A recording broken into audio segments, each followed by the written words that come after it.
മകരവ്യൂഹത്തിൽ ഇനി ആരാ പെർഫോം ചെയ്യാൻ വരുന്നതെന്ന് നമുക്ക് ചോദിക്കാം. ശരത്തേട്ടാ, ഇപ്പൊ എത്തുന്നത് ചിന്മയ വിദ്യാലയ പല്ലാവൂർ പാലക്കാടിലെ കുട്ടികളാണ്. നമുക്ക് സ്വാഗതം ചെയ്യാം ചിന്മയ വിദ്യാലയ പല്ലാവൂർ.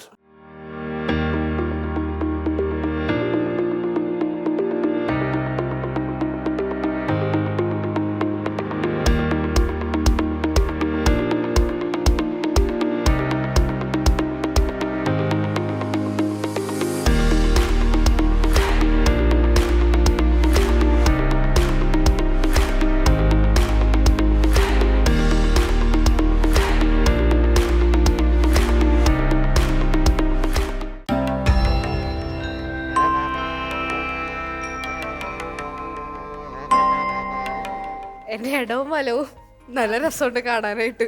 അവിടെ ഇങ്ങോട്ടേക്ക് പോളുടെ പേരെന്താ? അനന്യ. അനന്യ വരുന്നുണ്ടപ്പോഴേ ചിരിച്ച് ഇത്ര സന്തോഷത്തിൽ ഒരു രാക്ഷസിയൊക്കെ വരുന്ന ആദ്യമായിട്ട് കാണും. ഫുൾ ഹാപ്പിനെസ് ആണ്.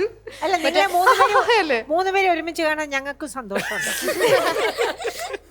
അവിടെ ഒരു സ്വാമിജി ഇരിക്കുന്നോണ്ട് ഞാൻ ജനറലൈസ് ചെയ്യുന്നില്ല, എനിക്ക് ശാപം കിട്ടുന്നുണ്ട്. പക്ഷെ ഇവിടെ അറ്റത്തെ രണ്ടുപേരും അവിടെ അറ്റത്തെ രണ്ടുപേരും വേണം ഇവിടെ നിർത്താം. മൂന്നുപേരെ ട്രിപ്ലറ്റ്സ് ആണോ എന്ന് സംശയം. നിങ്ങളിത് വല്ല ട്യൂഷന് പോണുണ്ടോ എന്നെ ഇങ്ങനെ ആക്കാൻ വേണ്ടിട്ട്? എനിക്ക് സംശയമുണ്ട്. പോട്ടെ, സാരില്ല. ഇന്നിനിപ്പം എന്റെ ദിവസമായിട്ട് ഞാൻ പ്രഖ്യാപിച്ചുകൊണ്ട് ഞാൻ നമ്മുടെ കുട്ടികളെ പരിചയപ്പെടാൻ പോവാണ്. ആറ്റത്തും തുടങ്ങാം. ശ്രാവൺ എത്രാം ക്ലാസ്സിലാ? +1. കൃഷ്ണപ്രിയ 7th. എന്താ പേര് പറഞ്ഞേ? 12th. കൃഷ്ണപ്രിയ. കൃഷ്ണപ്രിയ. അനന്യ 12th. ഇവിടെ പേര് അക്ഷയ 7th. നിരഞ്ജൻ 10th. ഈ മൂക്കുത്തിയാണ് എന്നെ ഹഠാത് ആകർഷിച്ചത്. നല്ല രസമുണ്ട്. ഇവിടെ തിരിഞ്ഞ ഞാൻ തൊടണില്ല, കണ്ടോ?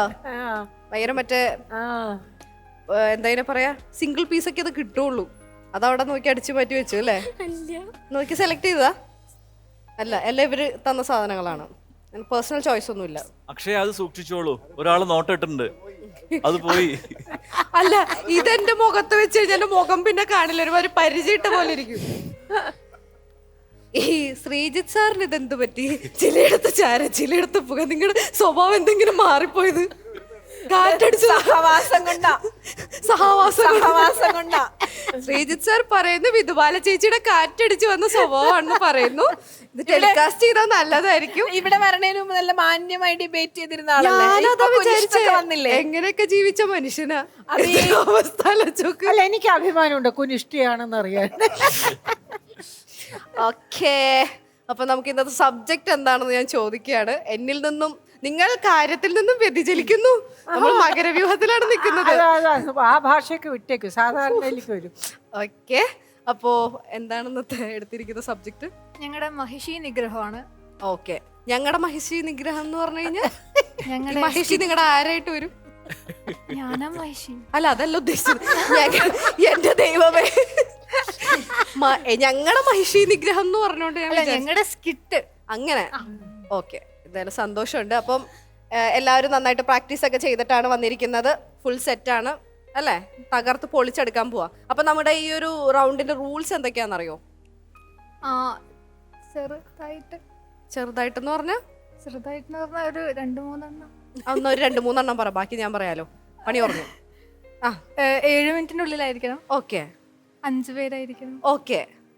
പിന്നെ നല്ല എനർജിയോടെ ചെയ്യണം. അതൊന്നും റൂളല്ല, അത് നിങ്ങൾ ചെയ്ത് കഴിഞ്ഞാൽ മാർക്ക് കൂടുതൽ കിട്ടും. അപ്പൊ ബാക്കി റൂൾസ് ഇത്രയേ ഉള്ളൂ. 3 കാര്യങ്ങളുടെ ബേസ് ചെയ്തിട്ടായിരിക്കും നിങ്ങൾക്ക് മാർക്ക് തരുന്നത്. ഡയറക്ഷൻ, അഭിനയം, സ്ക്രിപ്റ്റ്. 70 മാർക്കിലായിരിക്കും നിങ്ങളെ ഇവാലുവേറ്റ് ചെയ്യുന്നത്. അതിൽ 20 മാർക്ക് വെച്ചിട്ട് നമ്മുടെ വിധുബാല ചേച്ചിയും ശരത്തേട്ടനും ബാക്കി 3 പേരും 10 മാർക്കിലായിരിക്കും നിങ്ങൾക്ക് മാർക്ക് ഇടുന്നത്.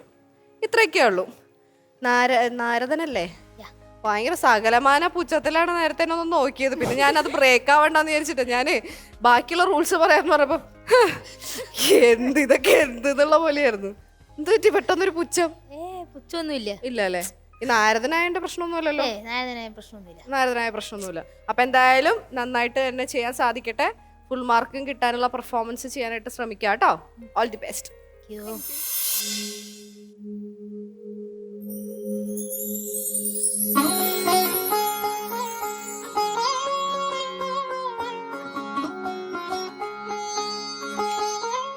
നാരായണ നാരായണ.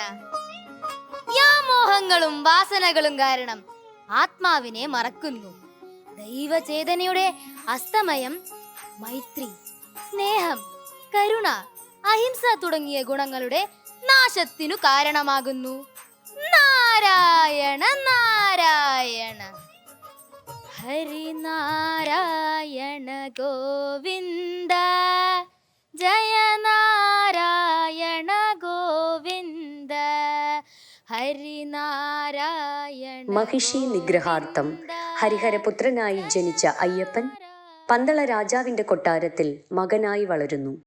അയ്യപ്പനെ ഉന്മൂലനം ചെയ്യാൻ രാജ്ഞിയെ കൂട്ടുപിടിച്ച് പുലിപ്പാലിനായി കാട്ടിലേക്ക് അയക്കാൻ മന്ത്രിയുടെ നേതൃത്വത്തിൽ ഗൂഢാലോചന നടത്തുന്നു. സ്നേഹനിധിയായ പന്തള രാജാവ് വിസമ്മതിച്ചുവെങ്കിലും മഹിഷി നിഗ്രഹം അവതാരോദ്ദേശ്യമായ അയ്യപ്പൻ പിതാവിനോട് അനുവാദം വാങ്ങി പുലിപ്പാലിനായി വനത്തിലേക്ക് പുറപ്പെടുന്നു. ധർമ്മ സംരക്ഷണത്തിനായി അവതരിച്ച ഭഗവാൻ അയ്യപ്പന്റെ മഹിഷി നിഗ്രഹം ഇവിടെ സാക്ഷാത്കൃതമാകുന്നു. മഹിഷിയെ നിഗ്രഹിക്കുവാൻ ശിവന് വിഷ്ണുമായയിൽ പിറന്ന പുത്രന് മാത്രമേ കഴിയൂ. ഗൂഢാലോചനയുടെ ഫലമായി ഉണ്ടായ മാതാവിന്റെ ഉദരരോഗം നമ്മുടെ അവതാര ലക്ഷ്യത്തിന് ഒരു നിമിത്തം മാത്രം.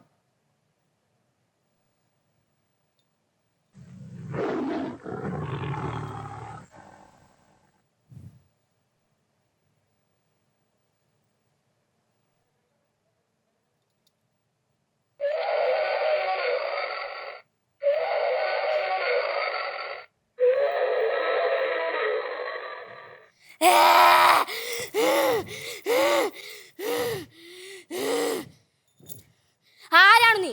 എന്തിനിവിടെ വന്നു? നീ ആരാണ്?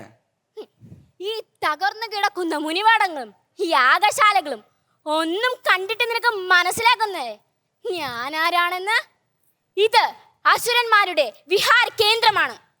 ഇവിടെ പ്രവേശിക്കാൻ നിനക്കെങ്ങനെ ധൈര്യം വന്നു?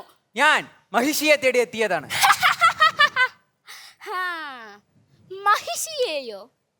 ത്രിലോകങ്ങളും ഭയപ്പെടുന്ന മഹിഷിയെ ദേവഗണങ്ങൾക്കും അവരുടെ അധിപനായ ഇന്ദ്രന് പോലും ഭയമാണ്. മരണമില്ലാത്തവൾ പിന്നെയാണോ നീ? എവിടെ മഹിഷി? പർണശാലകൾ തകർത്തു, യാഗങ്ങൾ മുടക്കി, ഋഷീശ്വരന്മാരെ ഭയചകിതരാക്കി, ത്രിലോകങ്ങളെയും വെല്ലുവിളിച്ച് ആസുരിക സമ്പത്ത് വാരി വിതറിയ മഹിഷിയെ വധിച്ച് ധർമ്മം പുനഃസ്ഥാപിക്കും.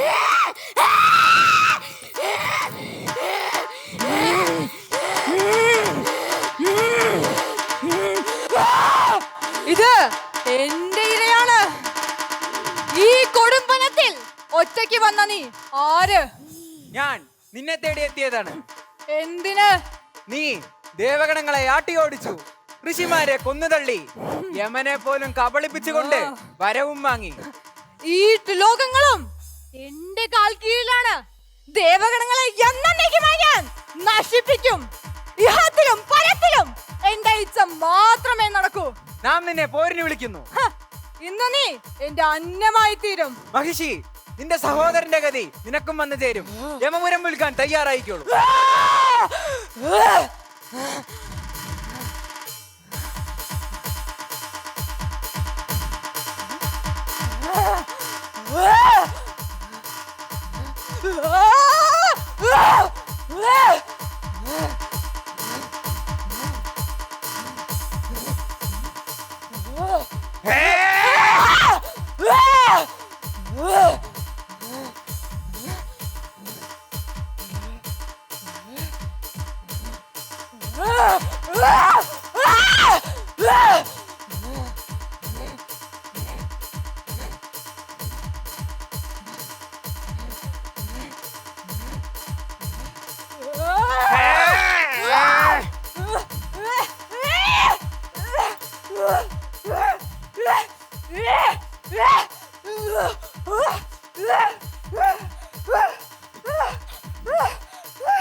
തത്വമസി പൊരുളായ ഭഗവാനെ അങ്ങ് എന്നെ സ്വീകരിച്ചാലും വിശ്വമാതാവായി നീ എന്നും എന്നോടൊപ്പം ഉണ്ടാവും.